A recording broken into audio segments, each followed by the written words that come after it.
Welcome back. You're watching The Globe here on SABC News Channel. Now, more South Africans feel that they're living in poverty than before. This is contained in Stats SA's Subjective Poverty in South Africa, findings from a general household survey for 2019. It found that Black African-headed households had the highest levels of subjective poverty across the poverty measures. The survey uses three measures, namely self-perceived wealth, the income evaluation question, and the minimum income question. These all found that, according to the self-perceived wealth indicator, 30.5% of Black African households perceived themselves as poor. In addition to using money-metric measures of poverty, subjective poverty estimates provide a holistic picture of poverty in a country. The self-perceived wealth question measure recorded the least incidence of poverty of the three indicators, with 26.3% of households who perceived themselves as poor. The income evaluation question measure reported the highest incidence of poverty, with 46.7% of households identifying as living in poverty.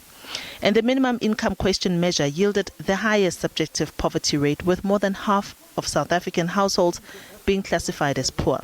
Subjective poverty allows households to define poverty cutoffs in their own terms. The findings of the report show that the profile of a subjectively poor household in South Africa is one typically headed by a Black African female who is younger than 35 years of age, residing in a rural area that is located in a rural-based province and who has lower levels of education. The dwelling in which this household lives in usually has between 0 and 1 bedrooms. When taking the happiness status of this household into account, they tend to be less happy than they were 10 years ago. By far more Black Africans subjectively feel that they're living in poverty compared to very few whites. And that is across the three subjective poverty measures used. Freya says fewer people are feeling optimistic about their circumstances, which she says policymakers need to look into. Provincially, subjective poverty was most prevalent in Limpopo, followed by Northwest and then KwaZulu-Natal. Nationally, the largest share of poor households living in poverty were headed by those that were single and have never been married or never lived together as husband and wife before. Women-headed households, and especially households headed by young women, are the most vulnerable, and they feel the most impoverished of all household types in South Africa. And that's clearly an indication of a lack of linked-in to other forms of support. And that's also really important for people to recognize. We know that the burden of poverty in South Africa falls unfairly on the shoulders of women. Although this report looks at surveyed data in 2019, it's likely that the perceptions have not changed in 2022. The income gap for the majority of South Africans is incredibly high, and that's really the poverty which is increasing as unemployment rises. We know in South Africa that while we have grants for children and old age people and people living with disabilities, we have no formal permanent social security income replacement for working age people. Diabosito, SABC News, Johannesburg. To talk to us more about the study, we're joined now via Zoom by business analyst and chairman and Group CEO of 360 Global Solutions Group, Khandani Msibi. Mr. Msibi, a very good evening to you, and thank you so much for speaking to us. I think for many people would be interesting, even though it's been explained, but this idea of what is holistic, subjective, perceived poverty against the money metric measures or scientific measures of or indicators of poverty. So how exactly does it work? Because while I may be grateful to be able to earn a living that allows me to meet certain needs, somebody else may consider themselves poor even though we're pretty much at the same socio-economic standing in life. Yes, Tsepiso, good evening, and thank you for having me. This is a very difficult subject of poverty because all indicators are pointing to what we know as a historical fact in South Africa, that their poverty is race-based and it's also gender-based. with a lot of burden of poverty being amongst Africans and African women. And I think the studies, the scientists are trying to break this poverty into chunks that they can understand and they can also interpret in terms of the self-perception, the subjective, and also the minimum wealth that people perceive themselves to be having. All of these studies point to one factor that we know, that sadly in South Africa, I think you may have seen as well, the World Bank report on poverty that indicate that we remain the most unequal country in the world, and we also have an increasing levels of poverty. And unfortunately, we are at that point in our country where certain measures like social grants, even though they were introduced many years ago, they have assisted in a sense that they've kept people out of hunger, but poverty remains and poverty continues to increase. I mean, let's just bring it down to some of the findings of it. So, provincially, the self-perceived wealth question measure, the subjective poverty was more prevalent in Limpopo, Northwestern KwaZulu-Natal. And if you could just share with us some stats on that, because I'd imagine a province like the Eastern Cape, of which we hear often of the high levels of poverty and inequality, and Gauteng having the largest population, but also having the largest informal settlement population. So just take us through those figures, the urban-rural construct, and how does it work in terms of those metrics? I think when you look at the report in terms of the provinces that have been pointed out, are the provinces that we know that are actually not as industrialized. I mean, Limpopo, Northwest. KZN is the second biggest economy, but it tends to not reflect itself in that it's a very big province and it's a highly populated province. It's got a very big rural area.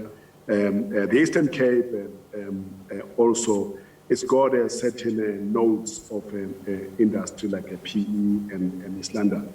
But the majority of the province is actually very rural and poor, and also the reliance on a subsistence agriculture.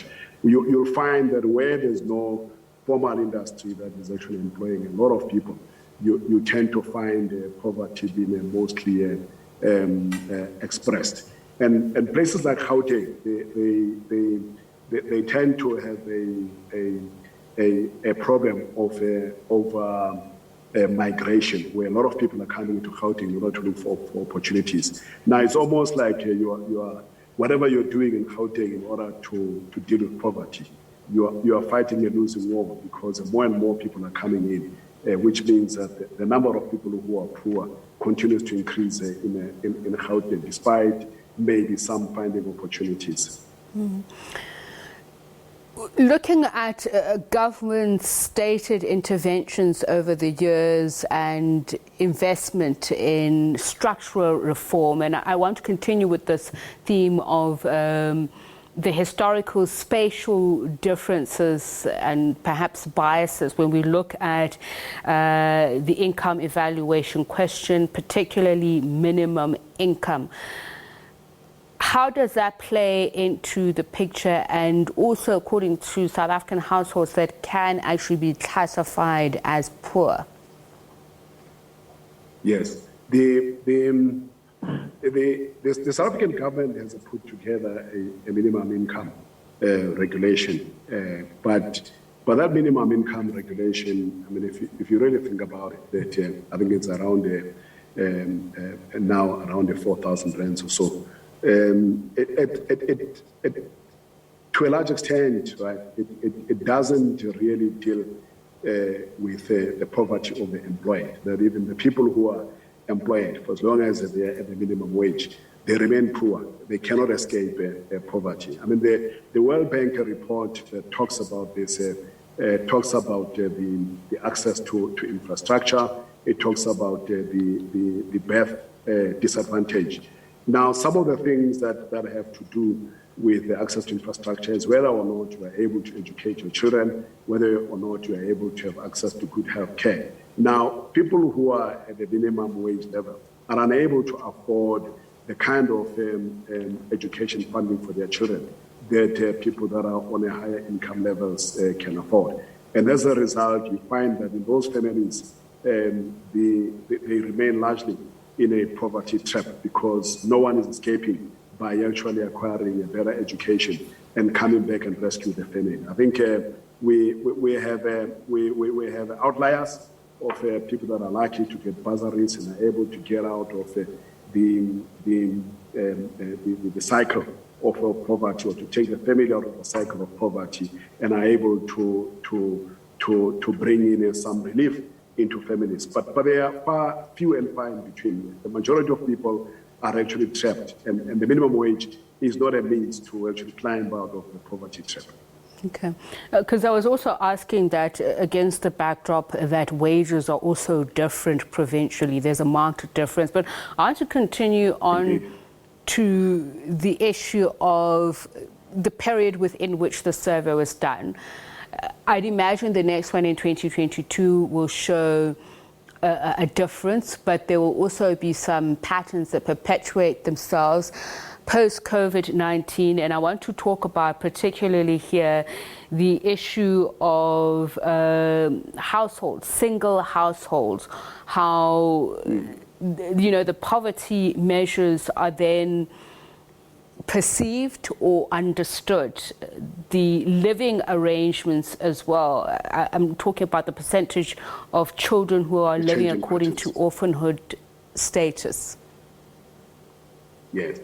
The study is done to a large extent pre-COVID, and we all know that the COVID has had a devastating impact on the economy, and a lot of companies have shut down, and some that have shut down are coming back, and others are impacted by the mere fact that people are working from home, and as a result, certain services that people were consuming, going to work and at work, are no longer necessary. And all of those have actually had an impact on the lower levels of jobs. So lower levels of jobs, like in shopping centers, cleaning services, in offices, those jobs cannot be done from home. I mean, when offices are empty and people are working from home, you as an employee of a cleaning company or even a security company, the capacity is going to be reduced. And as a result, you are going to find yourself unemployed. So there's that part of the impact of COVID, and then there's a part of the Ukraine war that is actually having an impact on the price of a fuel, and consequently on the inflation, in particular the cost of food that we're seeing that is actually escalating out of control. All of those are pressures that people at the lower levels of income are unable to come up with alternative ways in which they can cushion themselves. So that exacerbates an already bad problem. And then there's the changing social structure where there's more and more child-headed families. There's more and more single parent families where you don't have a couple that is where they're assisting one another in dealing with the pressures that are coming through, either as a result of COVID or as a result of the war in Ukraine. All of those pressures requires that people must actually work together. And when you are a single household, if tragedy happens to the leader of the family, there isn't another leading member of the family who will actually pick up the slack. And that adds more into the level of poverty that we're actually seeing in South Africa and also Southern Africa. All of that boiling down to people saying, according to the survey, that they feel less happy than 10 years ago. So as we mentioned, that will obviously change when the new survey comes up. But I wonder how much of that is also related to access to basic human rights, as according to the Bill of Rights, education.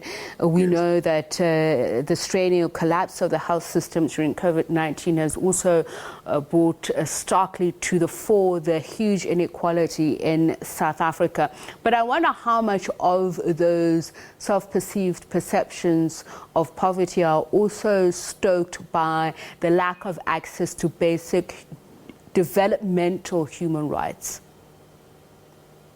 That adds, I think, the one thing that is happening in metropolitan areas, provinces like Gauteng, is a high demand for services and pressure that the system is actually feeling in terms of the number of people that are actually clamoring for the same services, for the same job opportunities. And in addition to that, you have a situation where Eskom is unable to provide us with electricity on a constant basis, and there's disruption. So think about a family where it's a single mother and a child doesn't go to school because of COVID, and then the mother is affected because of COVID, and then there's the pressure of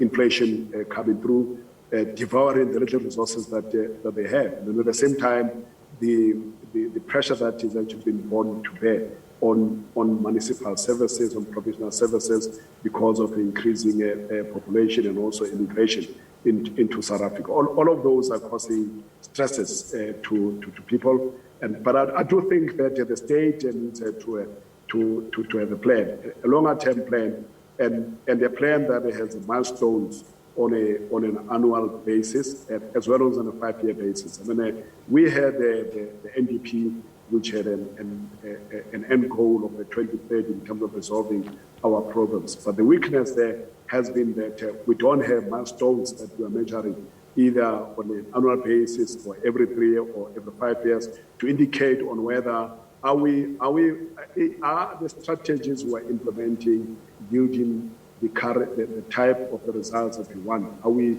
going in the direction that we want as a country? So because we're not doing that, we're just waiting for this big bang day on 2030 and hope that things will be resolved. And they won't be resolved because we're not having plans that are being implemented on a continuous basis, evaluated and modified in order to redirect them for the results that we need as a country.